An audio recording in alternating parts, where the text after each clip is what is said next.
Every military era is marked by the development of groundbreaking weapon systems, and especially by the formations used in wars, which then go down in history as unique and impressive.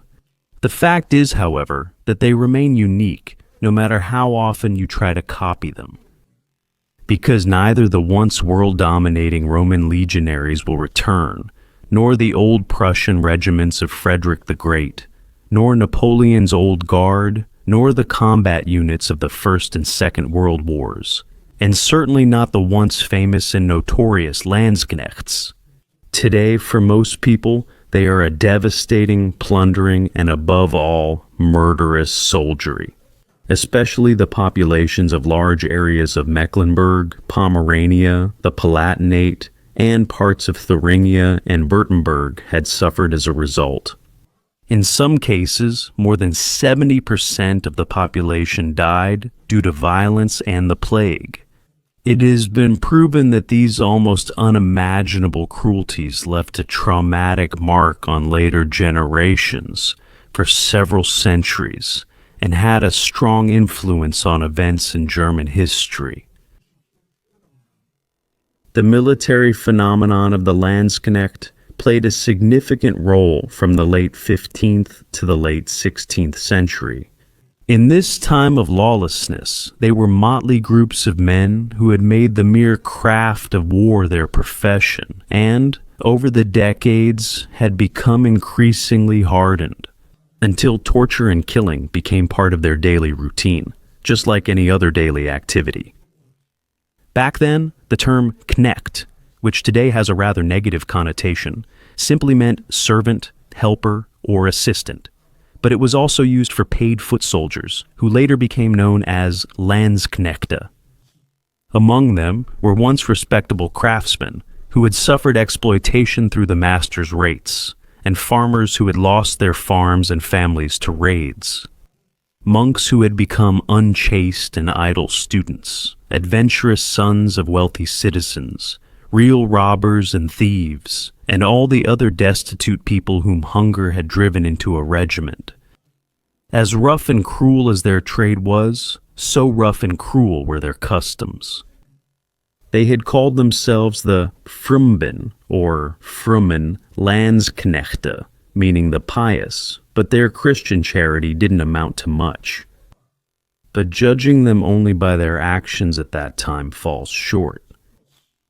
Because, as always with historical events, you have to see them as children of their time, an era which, when you look at it more closely, allows you to better understand many things. Because wherever you looked in those times, there was a decadent decline of morals everywhere, whether in the streets and alleys of the cities, at the professors' desks, or in the pulpits of the preachers. Again and again, all boundaries of decency and good morals were broken. Not much has been reported about the Landsknechts, and when it has, it's only been about their misdeeds. Especially the main work published in 1668 by one of their contemporaries, Hans Jakob Christoffel von Grimmelshausen. The adventurous Simplicissimus Teutsch delves deep into this godless era, recounting the life of a boy from the Spießart and his many experiences as an adult during the 30 Years' War. However, it was not the case that all Landsknecht bands consisted only of killers and plunderers, because in themselves, their articles of war were strict, even though over the decades they were enforced less and less. Many things were frowned upon in the ranks, like disobedience, desertion, fleeing, mutiny, murder, arson, robbery, and mistreating priests, the sick, pregnant women, and children. And there were also regiments that had, by and large, adhered to these rules. Unfortunately, there were also many, from the colonel down to the last man, where it was only about brute force and looting. However, each regiment also had its own field court, where the bailiff was responsible for minor offenses. But if a Landsknecht had committed a particularly heinous crime, did it dishonor the regiment or the company? This was dealt with in the traditional way by the so-called Mandiefsgericht, or Free Sky Court. This court, according to the Maximilianic Penal Code, which also permitted the use of torture to extract confessions, was again presided over by the bailiff. In the so-called ring, 12 jurors from the council were present, who could also pronounce the death penalty. In addition, there were the company courts where the feared provost, the quasi-chief military policeman, protected from acts of revenge, acted as prosecutor, together with 38 company members serving as jurors. They judged the Landsknecht who had tarnished the honor of the unit of about 400 men through particularly dishonorable or shameful acts. The accused could be defended by an advocate. If a verdict was then reached and it was the death penalty, it was usually carried out immediately according to the law of the pike in front of the Landsknechts of their own unit.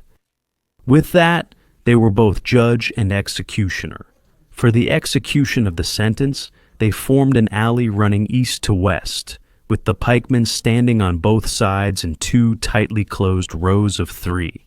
The delinquent had to pass through them 3 times, apologizing to his comrades, until the accompanying provost tapped him on the shoulder, and a drum roll announced the execution of the sentence. There is nothing to gloss over about the particular cruelty of this inhuman punishment carried out by one's own comrades for everyone involved.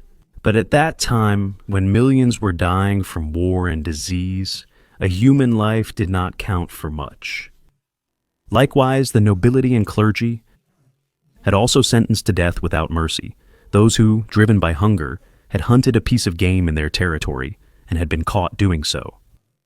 This increasingly rampant, dehumanizing attitude, a hallmark of the so-called Dark Middle Ages, contributed to the fact that the rough Landsknecht system, held together only by its acquired reputation, the authority of the leader, and especially by pay, had developed into a dangerous scourge upon the land. A particularly drastic example during the 30 Years' War, which lasted from 1618 to 1648, was the so-called Magdeburg Wedding.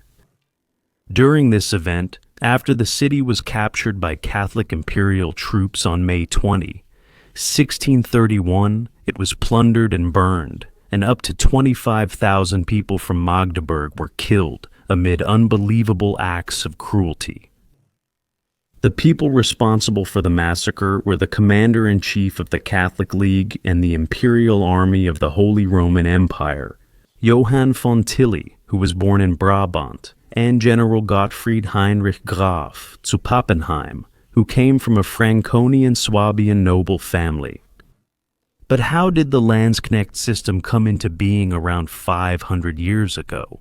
At a time when there had also been a shift in military thinking and a significant change in armor technology and its application in war. The new era became most apparent with the introduction of the so-called hand cannon, also known as the Faustrohr, pole gun, or thunder gun, which had been in use in Europe since the 14th century. It was then replaced in the 15th century by the front-loading arquebus, also known as the hook gun, until, in the 16th century, the musket with a larger caliber became the main weapon of the line infantry, remaining so until the middle of the 19th century. This change took place in the small and not-so-warlike Switzerland, and the part about not being warlike still applies today. But they were always freedom-minded throughout their history. The Swiss peasants and citizens had already proven this on the 15th of November, 1315, in the Battle of Morgarten against the Austrian Habsburgs. Then, the next time, on the 22nd of June, 1476, in the Battle of Merton, this time against the mercenaries, Charles the Bold from the French House of Burgundy, who commanded what was then the most modern army in Europe, consisting of infantry, cavalry, and artillery. In this battle, the Reisläufer, as the Swiss mercenaries were called, broke the prestige of the heavily armored noble cavalry with a special form of combat, the so-called Gefährthaufen, which remained in use across Europe well into the early modern period. This was the tactical formation of the early infantry, with an equal number of fighters on all sides, consisting of the vanguard, the Gewalthaufen as the main force, and the rear guard. At that time, the Confederates introduced the pikemen, named after their primary weapon. The pike, a spear 5 to 6 meters long, derived from the French word piquer, meaning to stab. For 2 centuries, pikemen then embodied the heavy infantry in Europe. In battle, their front row used its superior reach to fend off the lance attacks of knights and enemy infantry, thereby protecting their own halberdiers behind them.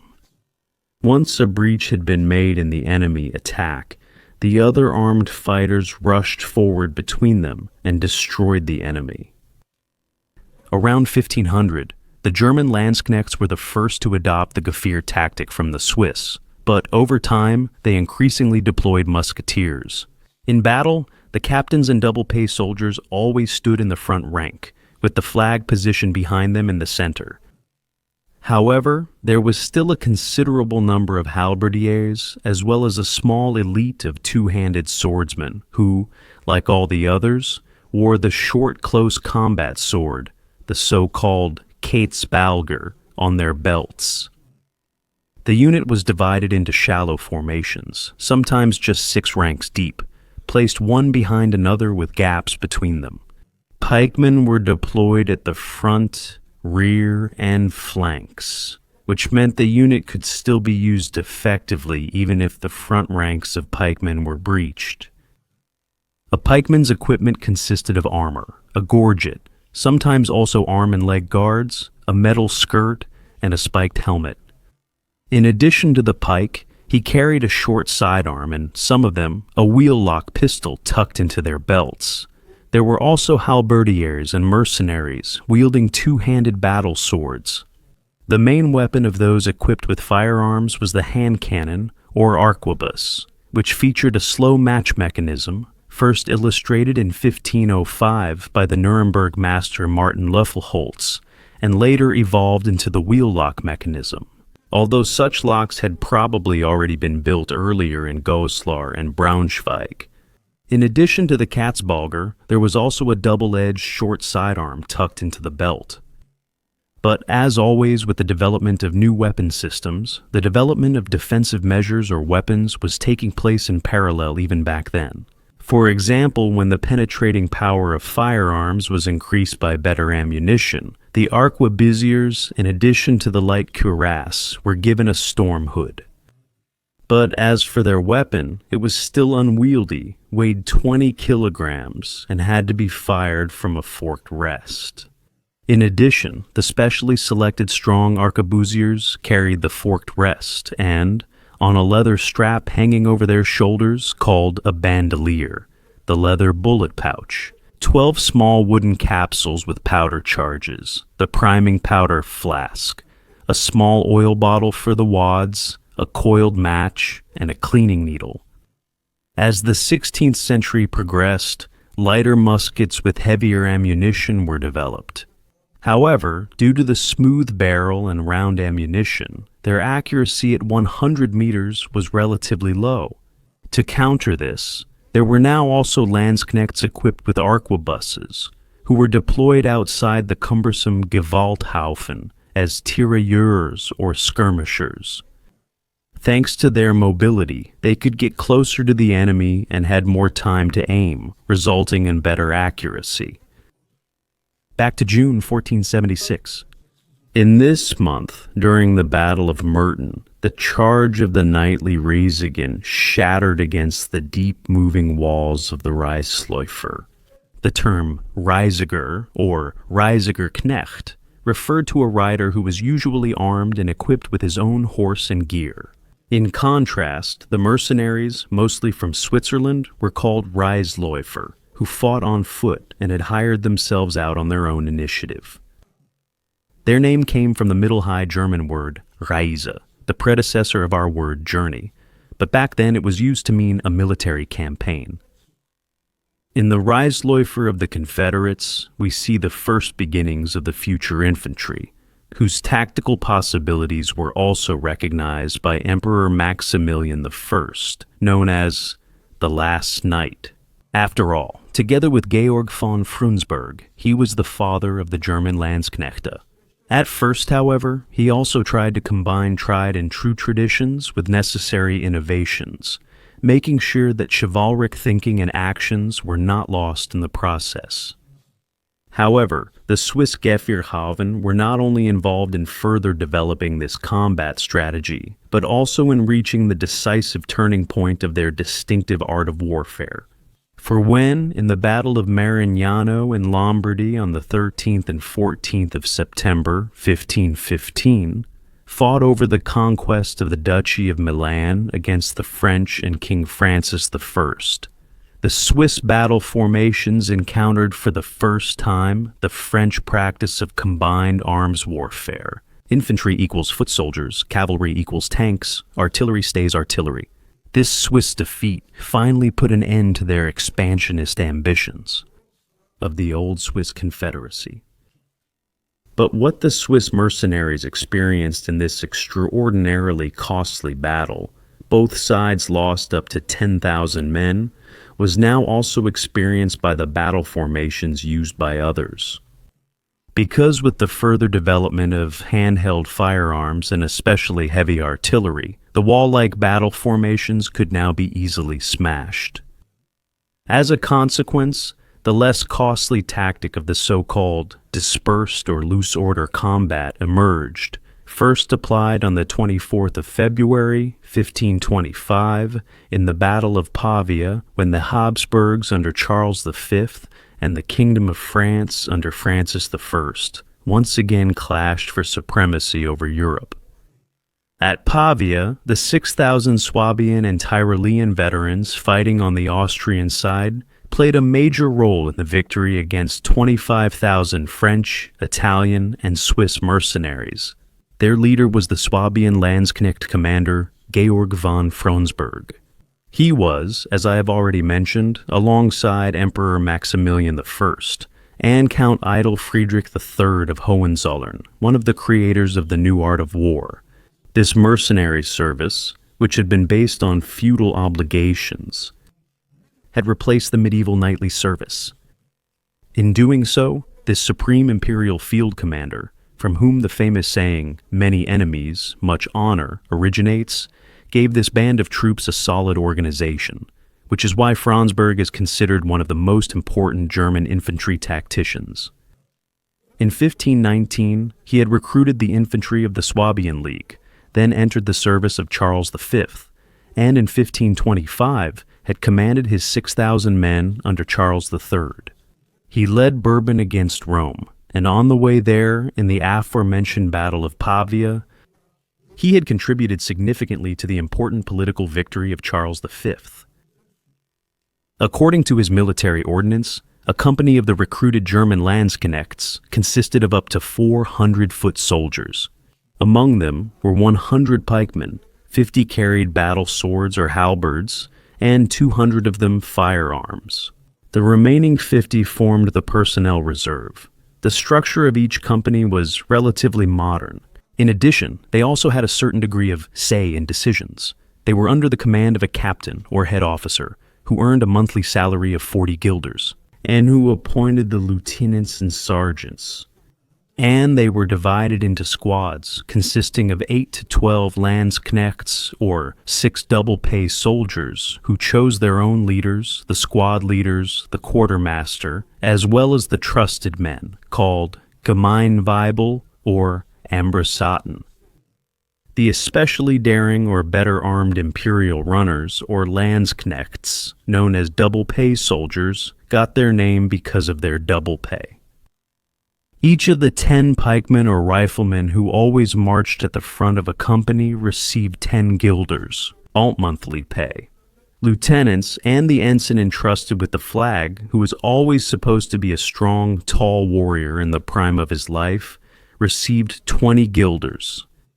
The sergeant, selected from the most experienced Landsknechts and responsible for weapons drill and internal duties, received 12 guilders, as did the chaplain and the Hurenweibel. The pay for each individual Landsknecht was 4 guilders, while riflemen received 1 guilder more. 10 to 16 companies formed a regiment, which was raised and led by a colonel with a monthly salary of 400 guilders, and he also appointed the captains and company leaders. His deputy, a lieutenant colonel, received 200 guilders. Reporting directly to the colonel were the field doctor, possibly an interpreter, a clerk, a drummer, a piper, as well as shown here, permanently employed attendants, meaning bodyguards and servants. Furthermore, the regimental staff, in addition to the already mentioned bailiff and the provost, also included the paymaster, responsible for salaries, and the quartermaster, in charge of accommodation, supplies, and provisions. A special role in the regiment was played by the Huron Weibel, supported by the Romermeister. The two were in charge of supervising the baggage train, which consisted of women, children, and some craftsmen, and as part of the Landsknecht troop, transported military equipment, but above all, the soldiers' food and belongings. Today, women who accompany the Landsknechte are called camp followers, or baggage train women. However, there were differences among them. First, there was the woman who was legally married to a Landsknecht, although even among them, there were a considerable number of sham marriages. Because whenever the regimental leaders tried to reduce the number of women traveling with the baggage train, people would quickly get married. And since the Crusades usually began in the spring, this type of marriage was called a May marriage, and the wife was called a May wife. Then there were the prostitutes, which usually referred to a woman traveling with a man without being married to him. Today you would call her his partner. Finally, there was the harlot, who earned her living with the you-know-what, and during the war campaigns she was even listed as a legal worker on the payroll. However, the camp followers were also employed, for example, as seamstresses or musicians, but they also regularly took part in the highly reprehensible plundering of the fallen on the battlefield. In a battle, the so-called forlorn hope would go ahead first, initially consisting of volunteers for this task, pikemen, and soldiers with two-handed swords. Later, they were mostly marksmen.